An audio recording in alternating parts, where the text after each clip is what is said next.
अस्सलामुअलैकुम। Five kingdom classification को हम आज डिस्कस करेंगे। किंगडम मुनेरा क्या होता है? प्रोकैरियोटिक ऑर्गेनिजम्स होते हैं। ये यूनिसेलुलर भी होते हैं, हेटेरोट्रॉफिक होते हैं। सम परफॉर्म फोटोसिंथेसिस, कुछ फोटोसिंथेसिस की तरह भी परफॉर्म करते हैं। फॉर्मिंग चेन एंड क्लस्टर, ये चेन और क्लस्टर की फॉर्म में रहते हैं। फॉर एग्जांपल जैसे कि बैक्टीरिया। किंगडम प्रोटेस्टा ये और एक यूकेरियोटिक ऑर्गेनिज्म होते हैं। इसकी टाइप्स में क्या आ जाते हैं? एल्गी आ जाते हैं, रेजिनिएबल प्लांट्स, प्रोटोजोन्स, रेजिनिएबल एनिमल्स, फंजाई, रेजिनिएबल फंजाई।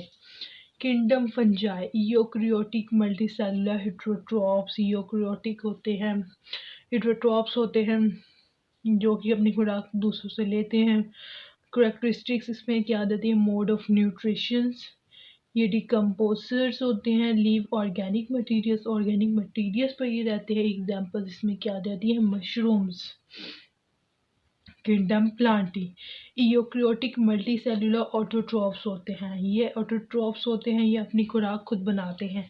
करेक्टरिस्टिक में क्या आता है? Plants are autotrophs on food by photosynthesis, वो अपनी खुराक फोटोसिंथेसिस के जरिए बनाते हैं। मल्टी सेलुलर होते हैं, इसके अंदर सेक्स ऑर्गन्स होते हैं जिसके अंदर क्या आ जाता है? मोसिस आ जाते हैं। And flowering plants.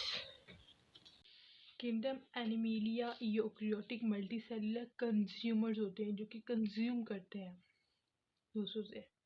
इसकी करेक्टरिस्टिक्स क्या आती हैं? दे लेक सेल वॉल, उसकी cell wall lack of cell wall होती है। इसके अंदर शो मूवमेंट शो करते हैं।